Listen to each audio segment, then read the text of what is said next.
Hello ನಮಸ್ತೆ, ಎಲ್ಲರೂ ಹೇಗಿದ್ದೀರಾ? ಚೆನ್ನಾಗಿದ್ದೀರಾ ಅಂತ ಭಾವಿಸ್ತೇನೆ. ಸಂಕ್ರಾಂತಿ ಹಬ್ಬ ಅಂತಂದರೆ ನಿಮಗೆಲ್ಲರಿಗೂ ಗೊತ್ತಿರ್ಬೋದು, ಸೂರ್ಯ ತನ್ನ ದಿಕ್ಕನ್ನು ಬದಲಾಯಿಸುವಂತಹ ದಿನ ಸಂಕ್ರಾಂತಿ ಎಂದು ಕರೀತಾರೆ ಅಲ್ವಾ. ಈ ಸಂಕ್ರಾಂತಿಯ ವಿಶೇಷ ಏನು ಅಂತಂದರೆ ಎಲ್ಲರ ಮನೇಲೂ ಎಲ್ಲರಿಗೂ ಸ್ವೀಟ್ ಪೊಂಗಲ್ ಎಲ್ಲರ ಮನೆಗೆ ಮಾಡೋಂಥ ಖಾರ ಕಾಮನು. ನಾನು ಕೂಡ ಖಾರ ಪೊಂಗಲ್ ಸ್ವೀಟ್ ಪೊಂಗಲೇ ಮಾಡಿದ್ದು.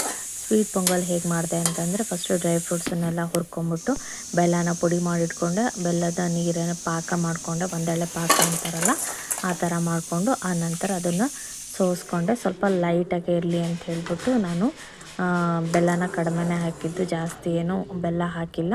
ನೀಟಾಗಿ ಅದನ್ನು ಸೋಸ್ಕೊಂಬಿಟ್ಟು ಅದಕ್ಕೆ ಏಲಕ್ಕಿ ಪುಡಿ, ಹಾಗೆಯೇ ಇನ್ನೊಂದು ಏನು ಅಂತಂದರೆ ಏಲಕ್ಕಿ ಪುಡಿ ಇರುತ್ತಲ್ಲ, ಪುಡಿ ಹಾಕೋಕೆ ಹೋಗಲಿಲ್ಲ, ಏಲಕ್ಕಿನೇ ತೊಗೊಂಡು ಅದನ್ನು ನೀಟಾಗಿ ಜಜ್ಜಿಬಿಟ್ಟು ಅದನ್ನೇ ಹಾಕಿದ್ದೆ. ಯಾಕಂದರೆ ಸಿಪ್ಪೆನೂ ಸಿಕ್ಕಿದರೆ ಅದು ಪರಿಮಳ ತುಂಬ ಚೆನ್ನಾಗಿರುತ್ತೆ ಅಂತ.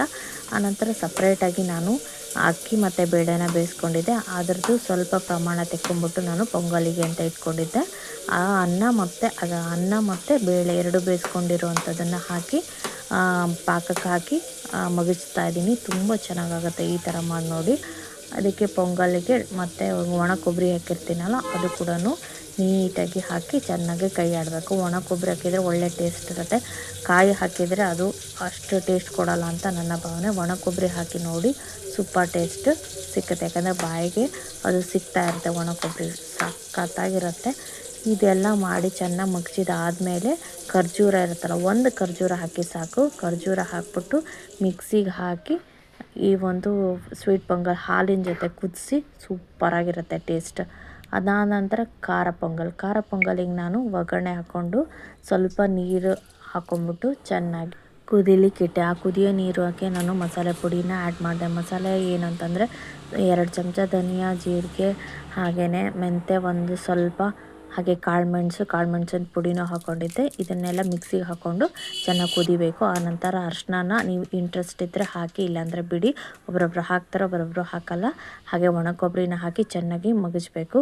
ಆ ನಂತರ ಬೇಯಿಸಿಟ್ಕೊಂಡಿರುವಂಥ ಅನ್ನ ಮತ್ತು ಬೇಳೆ ಮಿಶ್ರಣನ ಹಾಕ್ಬಿಟ್ಟು ಚೆನ್ನಾಗಿ ಕುದಿ ಬರ್ಸಿದ್ರೆ ಸೂಪರಾಗಿರುವಂಥ ಖಾರ ಬಾತ್ ರೆಡಿ ಆಗಿಬಿಡುತ್ತೆ. ಇದಕ್ಕೆ ಒಳ್ಳೆ ಕಾಂಬಿನೇಷನ್ ಏನು ಮಾಡಿದೆ ಅಂತಂದರೆ, ಒಂದು ಗೊಜ್ಜು, ಇನ್ನೊಂದು ಮೊಸರು ಬಜ್ಜಿ ಅಂತಾರಲ್ಲ ಅದು, ಅವರೆಕಾಳು ಮೊಸರು ಬಜ್ಜಿ ಹೇಗೆ ಮಾಡೋದು ಅಂತ ನೋಡೋಣ ಬನ್ನಿ.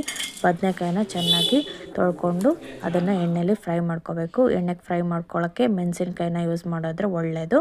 ಹಸಿಮೆಣಸು ಹಾಕಬೇಕು, ಒಣಮೆಣಸು ಹಾಕಿದ್ರೆ ಚೆನ್ನಾಗಿರಲ್ಲ. ಹಸಿಮೆಣಸು ಬದನೆಕಾಯಿನ ಚೆನ್ನಾಗಿ ಎಣ್ಣೆಯಲ್ಲಿ ಫ್ರೈ ಮಾಡ್ಕೊಂಬಿಟ್ಟು ಅದಕ್ಕೆ ಸ್ವಲ್ಪ ಧನಿಯಾ ಪೌಡರ್, ಇದಕ್ಕೆ ಖಾರ ಪೊಂಗಲಿಗೆ ಏನು ಮಸಾಲೆ ಮಾಡ್ಕೊಂಡಿರ್ತೀವೋ ಅದೇ ಮಸಾಲೆನೇ ಹಾಕಿದರೂ ಪರವಾಗಿಲ್ಲ, ನಾನು ಅದೇ ಮಸಾಲೆನೇ ಹಾಕಿದ್ದೀನಿ. ಚೆನ್ನಾಗಿ ಮಗಚಬೇಕು.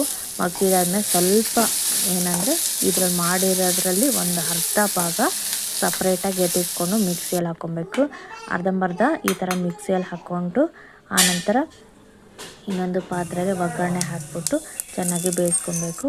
ಈಗ ಇನ್ನೊಂದು ಕಡೆಗೆ ನಾನು ಅವರೆಕಾಳನ್ನ ಬೇಯಿಸಿದ್ದೀನಿ. ಆ ಅವರೆಕಾಳನ್ನ ಆ ಒಂದು ಬದನೆಕಾಯಿ ಫ್ರೈ ಮಾಡ್ಕೊಂಡಿರ್ತೀವಲ್ಲ ಆ ಪಾತ್ರೆಗೆ ಹಾಕಿ ಒಳ್ಳೆ ಕಾಂಬಿನೇಷನ್ ಆಗುತ್ತೆ. ಬದನೆಕಾಯಿ ಮತ್ತು ಅವರೆಕಾಳು ನೀವು ನೋಡಿ ಈ ಥರ ಬಜ್ಜಿ ಮಾಡಿ ಸೂಪರಾಗಿ ಟೇಸ್ಟಿಯಾಗಿ ಬರುತ್ತೆ.